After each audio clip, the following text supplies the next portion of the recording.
वक्रतुंड महाकाय सूर्यकोटि समाप्रभा निर्विघ्नं कुरु मे देव सर्वकार्येषु सर्वदा। जय सिद्धिदाता শ্রী বাবা গণেশের জয়। নমস্কার বন্ধুরা, আমাদের এই চ্যানেলে আপনাদের সকলকে স্বাগতম জানাই। আশা করছি আপনারা সকলে মূলত ভালো আছেন এবং সুস্থ আছেন। কালপুরুষের রাশিচক্রের অষ্টম বিভাগের রাশি এবং মঙ্গল গ্রহ দ্বারা বিভাজিত গুণ সমৃদ্ধিপূর্বক রাশি বৃশ্চিক রাশি এবং বৃশ্চিক লগ্ন অনুমোদিত এবং বিবৃতি করে তুলে ধরে সম্ভাব্য 1 জুলাই থেকে 19 জুলাই অর্থাৎ এই যে মধ্যাহ্নকালীন সময়ে এসে 2025 সালে বিশেষত বৃশ্চিক রাশি এবং বৃশ্চিক লগ্নের জাতক জাতিকাদের ঠিক কেমনভাবে কাটতে চলেছে, কোন কোন বিষয় পরিপ্রেক্ষিত করে আপনাদেরকে সাবধানতা বিবেচিত করে চলতে হবে, কোন কোন বিশেষ দিক জুড়ে আপনারা বৃত্তান্তে লাভপ্রাপ্তির অঙ্গীকার হয়ে চলতে পারবেন, একনিষ্ঠ সহকারে আপনাদের জীবনে অনেকটাই স্থিতিশীলতা বয়ে আনবে কোন কোন দিক, সেই সম্পর্কিত বিষয় নিয়ে কিন্তু আজকের এই ভিডিওটিতে আমরা বিস্তারিতভাবে আলোচনা করব বৃশ্চিক লগ্নের উদ্দেশ্যে। অবশ্যই বন্ধুরা বলবো, আপনারা যদি বৃশ্চিক রাশি এবং বৃশ্চিক লগ্নের জাতক জাতিকাগণ হয়ে থাকেন তবে আজকের এই ভিডিওটি অবশ্যই মনোযোগ সহকারে কোনো প্রকার স্কিপ না করে মূলত সম্পূর্ণরূপে দেখার চেষ্টা করুন। অনেকটাই মনোগত প্রশ্নের উত্তর আপনারা পেতে পারবেন এবং যথাযথভাবে কিন্তু সত্যের সাথে অবগত হতে পারবেন। যে বিষয়ে আজ অব্দি জানেননি সে বিষয়ে অবশ্যই অবগত হতে পারবেন। তো সেহেতু বন্ধুরা বলবো, তার পাশাপাশি সম্পূর্ণ পুরোপুরি ভিডিওটি দেখে ভালো লাগলে অবশ্যই একটি লাইক করবেন, কমেন্ট বক্সে জয় সবার বড় ঠাকুর শনিদেবের জয় ভক্তি ভরে ভালোবেসে অবশ্যই লিখে যাবেন মন থেকে। পাশাপাশি অবশ্যই চ্যানেলটিকে সাবস্ক্রাইব করবেন এবং ভিডিওটি আপন বন্ধুদের সাথে শেয়ার করে অবশ্যই একটি লাইক দিয়ে যাবেন। তো চলুন বন্ধুরা, সবার প্রথমেই আমরা আলোচনা করব গ্রহগতির গোচর এবং অবস্থান সম্পর্কে। তো সেহেতু বৃশ্চিক রাশি অর্থাৎ রাশিচক্রের অষ্টমতম রাশি সেহেতু কিন্তু এই সময়কালে ন্যায়পাত রাশি সাপেক্ষে লক্ষ্য করা যাবে সূর্য, চন্দ্র, শুক্র, মঙ্গল, বৃহস্পতি ও শনির গুরুত্বপূর্ণ গোচর আপনাদের ক্ষেত্রে কিন্তু জীবনে নানান দিক থেকে প্রভাব ফেলবে। 1 জুলাই থেকে 19 জুলাই অর্থাৎ 2025 সালের এই সময়কালে জাতক জাতিকাদের জন্য অর্থাৎ বৃশ্চিক লগ্নের ক্ষেত্রে পারিবারিক জীবন, কর্মজীবন, অর্থ, প্রেম ও স্বাস্থ্য এই 5টি গুরুত্বপূর্ণ ক্ষেত্রে মোটামুটি অনেকটাই কিন্তু পরিবর্তন আনবে। তো প্রথমেই বলি যে সূর্য মহারাজ যে থাকছে, সূর্য কিন্তু এই সময় সূর্য মিথুন থেকে কর্কট রাশিতে প্রবেশ করবে 16 জুলাই। ফলে আপনার অষ্টম ও নবম ভাবকে স্পর্শ করবে, যা হঠাৎ লাভ, পিতার স্বাস্থ্য, ধর্মীয় কার্যক্রম ইত্যাদিতে কিন্তু পরিবর্তন আনবে। এবারে থাকছে সরাসরি মঙ্গল।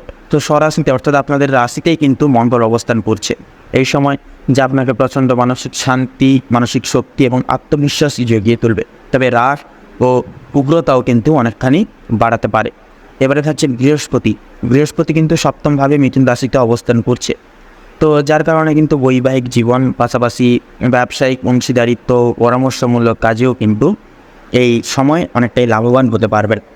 পাশাপাশি থাকছে শনি মহারাজ। তো শনি মহারাজ কিন্তু তৃতীয়ভাবে অবস্থানরত অবস্থায় শনি আপনাকে কিন্তু কঠোর পরিশ্রমী ও ধৈর্যশীল করে তুলবে, বিশেষত যোগাযোগ, লেখালেখি বা গণমাধ্যম সংক্রান্ত কাজে কিন্তু সুফল এনে দেবে।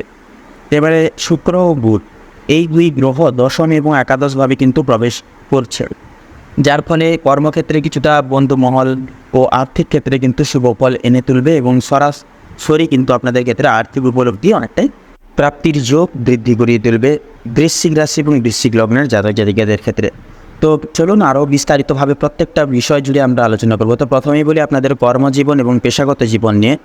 তো 1 জুলাই থেকে 16 জুলাই পর্যন্ত কর্মস্থলে কিছুটা চাপ ও দায়িত্ব বৃদ্ধি পাবে। সহকর্মীদের সঙ্গে টানাপোড়েন হলেও আপনার নেতৃত্বের গুণে পরিস্থিতি সামলে নিতে পারবেন।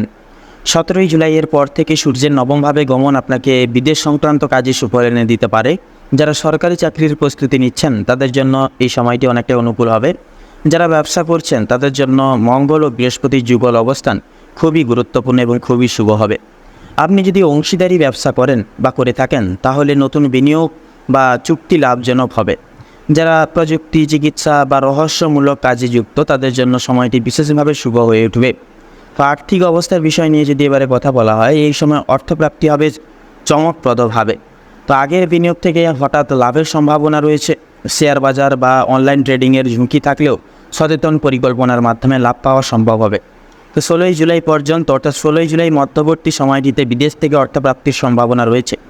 বন্ধুরা ও সামাজিক সংযোগ থেকে আর্থিক সহযোগিতা কিন্তু মিলবে, কিন্তু অপ্রয়োজনীয় খরচ বৃদ্ধি পাবে, বিশেষত পরিবারের জন্য বা ঘরোয়া বিলাসের জন্য। তো পাশাপাশি এবার প্রেম এবং দাম্পত্য জীবনের ক্ষেত্রে কথা বললে, তো প্রেমের ক্ষেত্রে এই সময় আবেগ প্রবণতা ও তীব্র সংযোগের সম্ভাবনা রয়েছে। একদিকে যেমন রোম্যান্স বাড়বে, অন্যদিকে ঠিক ভুল বোঝাবুঝির আশঙ্কাও কিন্তু থাকবে। তো মঙ্গল বৃশ্চিকে অবস্থান করায় সম্পর্কের গভীরতা অনেকখানি বাড়বে, কিন্তু সন্দেহবাতিকতা একান্তই কিন্তু দেখা যেতে পারে। অতএব বিশ্বাস ও যোগাযোগ একান্তই যোগান রেখে বজায় রেখে উভয় ক্ষেত্রে চলাই কিন্তু আবশ্যকীয় হবে। তো বিবাহিতদের জন্য এই সময়টি মোটামুটির উপরে অনেকটাই ভালো হবে। দাম্পত্য জীবনে নতুন কোনো পরিকল্পনা, সন্তান লাভ, ভ্রমণ বা ঘর বদলের প্রসঙ্গ কিন্তু আসতে পারে। তো বৃহস্পতির প্রভাব বিবাহিত জীবনের স্থিতিশীলতা অনেকটাই কিন্তু বজায় রাখে চলবে। এবারে পারিবারিক জীবন নিয়ে যদি কথা বলা হয়, পরিবারে আপনাকে কেন্দ্র করে সিদ্ধান্ত গ্রহণের সম্ভাবনা কিন্তু রয়েছে। পিতার স্বাস্থ্য কিছুটা উদ্বেগের কারণ কিন্তু হতে পারে 16 জুলাইয়ের পরে। ভাই বোনদের সঙ্গে যোগাযোগ বাড়বে এবং কিছু দায়িত্ব ত্যাগ করে নেওয়ার পরিস্থিতিও কিন্তু তৈরি হবে। তো পারিবারিক সম্পত্তি বা জমি সংক্রান্ত কোনো মামলা বা আলোচনায় ইতিবাচক অগ্রগতিও কিন্তু হতে পারে। তবে আত্মীয়দের মধ্যে কোনো ভুল বোঝাবুঝি এড়াতে বা এড়িয়ে চলতে সরল ও স্পষ্ট যোগাযোগ রাখা একান্তই কিন্তু জরুরি হয়ে উঠবে আপনাদের ক্ষেত্রে। তবে স্বাস্থ্য এবং মানসিক অবস্থার যদি কথা বলা হয়, তো স্বাস্থ্য নিয়ে সচেতন থাকা উভয় প্রতিপক্ষেই কিন্তু অনেকটাই কিন্তু জরুরি। বিশেষত মাথা ব্যথা, চোখের সমস্যা বা হজমজনিত সমস্যা কিন্তু দেখা যেতে পারে। মঙ্গল আপনার শারীরিক শক্তি অর্থাৎ শরীরকে কিন্তু অনেকখানি শক্তিশালী করে তুললেও মানসিক অস্থিরতা কিন্তু বাড়িয়ে দিতে পারে বা বাড়িয়ে তুলতে পারে। অতএব প্রতিদিনের রুটিনে কিছু সময় মেডিটেশন বা প্রাণায়ামের বিশেষ যোগ রাখা কিন্তু উপকারী হবে। যাদের রক্তচাপ বা হরমোনজনিত সমস্যা রয়েছে তারা নিয়মিত চেক আপ করান। 16 জুলাইয়ের পরে বিদেশ ভ্রমণের প্রস্তুতি থাকলে শরীরের ওপর কিন্তু অতিরিক্ত চাপ একান্তই পড়তে পারে, সেহেতু অতিরিক্ত চাপ একান্ত এড়িয়ে চলুন। তো ভ্রমণের সম্ভাবনার বিষয়ে যদি কথা বলা হয়, জুলাই মাসের এই যে সময়কাল অর্থাৎ 1 জুলাই থেকে 19 জুলাই, এই সময়কালে কিন্তু ছোট বড় উভয় ধরনের ভ্রমণের সম্ভাবনা রয়েছে। পেশাগত কারণে দূরের শহর বা দেশের যাত্রা হতে পারে। বিশেষত 17 থেকে 19 জুলাইয়ের মধ্যে ভ্রমণের পরিকল্পনা করলে তা অত্যন্তই শুভ এবং মুখরিত হবে। তৃতীয় ও নবম ভাব সক্রিয় থাকায় শিক্ষামূলক ও ধর্মীয় ভ্রমণও কিন্তু হতে পারে। তো ছাত্রছাত্রীদের জন্য মোটামুটি অনেকটাই, সেই শিক্ষার্থীদের ক্ষেত্রেও কিন্তু সময়টা অনেকটাই মূল্যবান হবে। যারা উচ্চশিক্ষা, গবেষণা বা প্রতিযোগিতামূলক পরীক্ষার জন্য বসার জন্য প্রস্তুতি নিচ্ছেন, তাদের জন্য মঙ্গল ও বৃহস্পতি সহায়ক হয়ে উঠবে। নতুন কোনো বিষয়ে ভর্তি বা স্কলারশিপ সংক্রান্ত সুখবরও কিন্তু আসতে পারে। তো যেহেতু 16 জুলাইয়ের পরে যারা বিদেশে পড়াশোনা করতে চান বা যেতে চাইছেন, তাদের জন্য সময়টি বিশেষভাবে শুভ হতে পারে এবং গুরুতরভাবে শুভ সাব্যস্ত হতে পারে। তো উপসংহার যদি বলা হয়, তো 1 জুলাই থেকে 19 জুলাই 2025 সালের এই যে মধ্যার্থ সময়কালটি বৃশ্চিক লগ্নের জাতক জাতিকাদের জন্য সময়টি কর্মময় ও সৃজনশীল হবে। মঙ্গল ও বৃহস্পতির প্রভাব আপনাকে শক্তি ও জ্ঞান দেবে, তবে আবেগ ও রাগ নিয়ন্ত্রণে কিন্তু একান্তই রাখতে হবে। কর্মক্ষেত্র, আর্থিক দিক, পরিবার ও প্রেম সব দিক থেকেই কিন্তু বেশ কিছু পরিবর্তনের সুযোগ আসবে।